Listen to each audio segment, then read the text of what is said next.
Hi, Swifties. I'm a Britney person, and I want to give you an idea of the Easter eggs that we deal with in our fandom.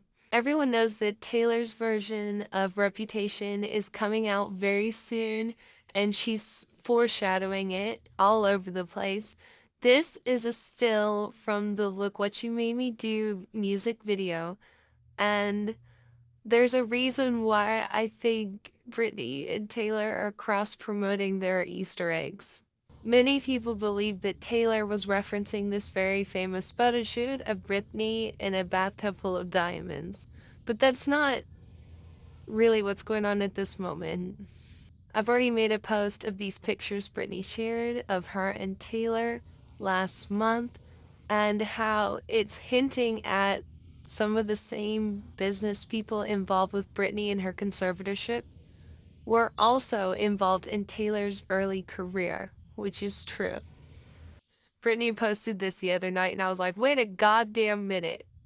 Everyone knows this iconic image of Taylor Swift from Look What You Made Me Do, where she's in a cheetah print jacket, walking a cheetah away from a storefront that's blowing up.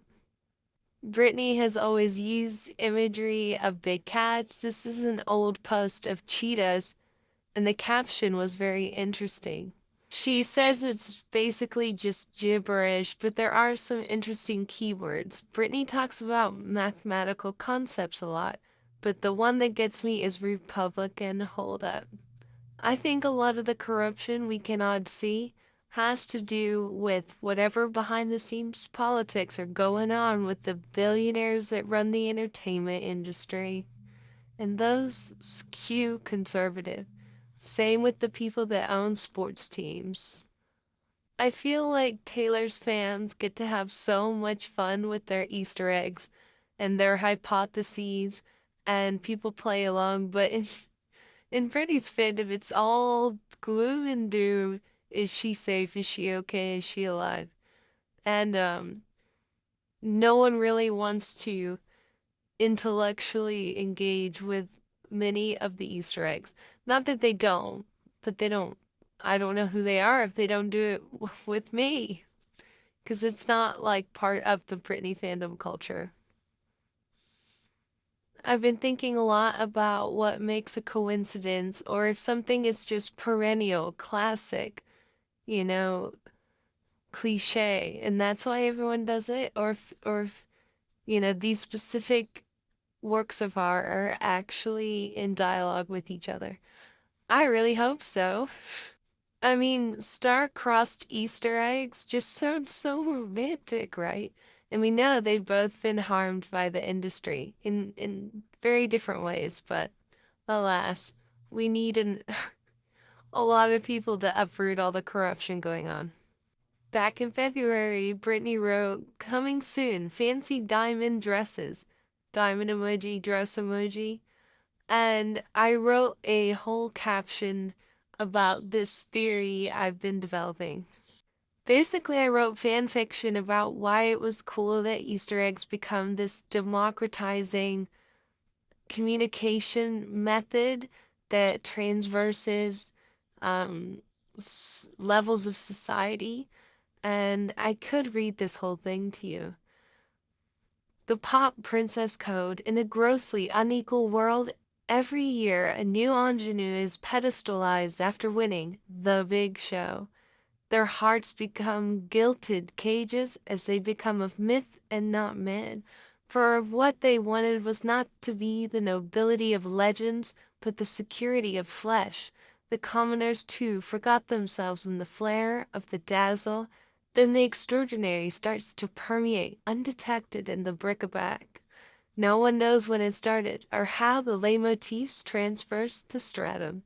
It was just there, once one cared to notice. The invisibility of the ordinary is a quite clear guise. There was no way for the oligarchs to see it coming. This is how I feel about Easter eggs.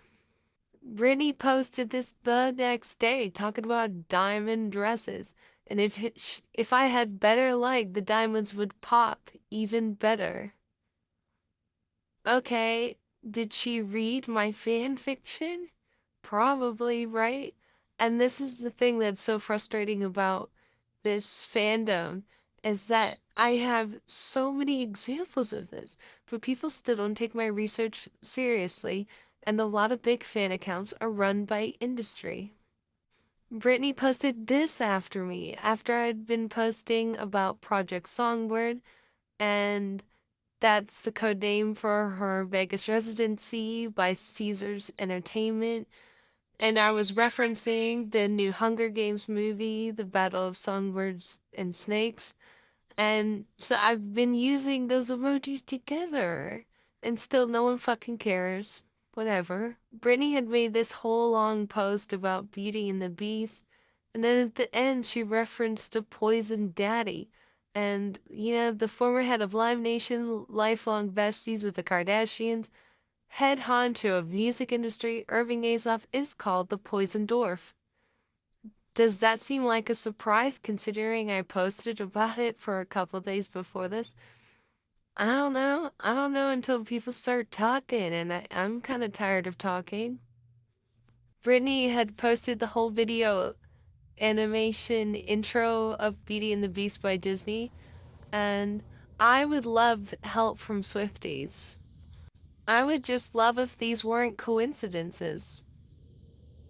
That post, I wrote like a little essay on what does art do if we can't inspire us to have a better world? And it does feel like writing all these sentences is a form of penance.